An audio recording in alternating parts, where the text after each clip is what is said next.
Hello! Hey, from time to time, I want to read to you from this book, The Power of Your Subconscious Mind. Yes, you need to get this book. It will do wonders for you. Anyone with any sort of issues, hey, you can be the most perfect person in the world. You get this book and you will be even a better perfect person in this world.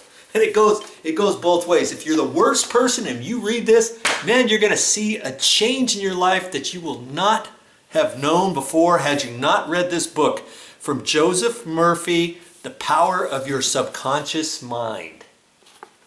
And I'm just picking out bits and pieces out of here. I'm on chapter 2, How Your Mind Works.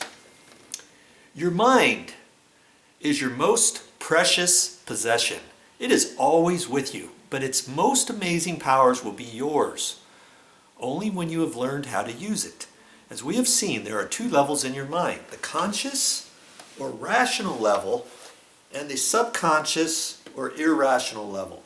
You think with your conscious mind, and whatever you habitually think sinks down into your subconscious mind, which then creates, according to the nature of your thoughts, your subconscious mind is the seat of your emotions. It is the creative mind.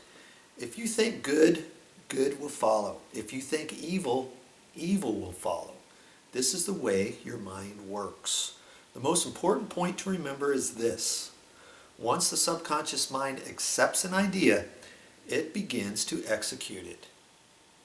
It is an astonishing and subtle truth that the law of the subconscious mind works for good and bad ideas alike. This law, when applied to a negative way, is the cause of failure, frustration, and unhappiness. When your habitual thinking is harmonious and constructive, however, you experience perfect health, success, and prosperity. Peace of mind and a healthy body are inevitable once you begin to think and feel in the right way. Whatever you claim mentally and feel is true, your subconscious mind will accept and bring forth into your experience. All you have to do is get your subconscious mind to accept your idea. Once that happens, the law of your subconscious mind will bring forth the health, peace, and prosperity you desire. You give the command or decree, and your subconscious will faithfully reproduce the idea impressed upon it. The law of your mind is this: the reaction or response you get from your subconscious mind will be determined by the nature of the thought or idea you hold in your conscious mind. Psychologists and psychiatrists point out that when thoughts are conveyed to your subconscious mind, impressions are made in the brain cells. As soon as your subconscious accepts any idea, it proceeds to put it into effect immediately. Working by association of ideas, it uses every bit of knowledge that you have gathered in your lifetime to bring about its purpose. It draws on the infinite power, energy, and wisdom within you. It lines up all the laws of nature to get its ways. Sometimes it seems to bring about an immediate solution to your difficulties, but at other times it may take days, weeks, or longer. Its ways are past finding out.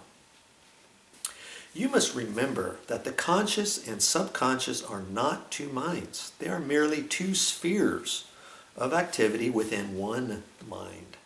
Your conscious mind is the reasoning mind. It is the phase of mind that chooses.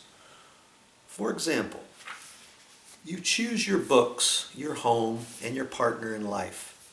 You make all your decisions with your conscious mind. On the other hand, without any conscious choice on your part, your heart is kept functioning automatically, and the vital functions of digestion, circulation, and breathing are carried on by your subconscious mind through processes independent of your conscious control. Your subconscious mind accepts what is impressed upon it or what you consciously believe. It does not reason things out as your conscious mind does, and it does not argue with you controversially. Your subconscious mind is like a bed of soil that accepts any kind of seed, good or bad. Your thoughts are active. They are the seeds. Negative, destructive thoughts continue to work negatively and your subconscious mind. Sooner or later, they will emerge and take shape as an outer experience that corresponds to their content. Remember, your subconscious mind does not engage in proving whether or not your thoughts are good or bad, true or false. It responds according to the nature of your thoughts or suggestions.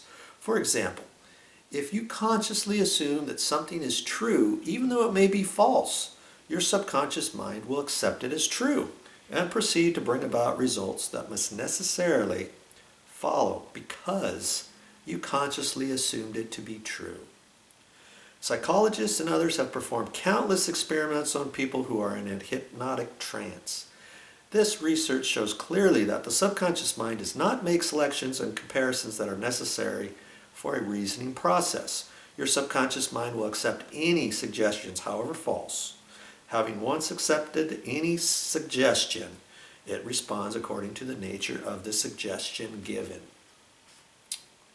To illustrate how suggestible your subconscious mind is, if a practiced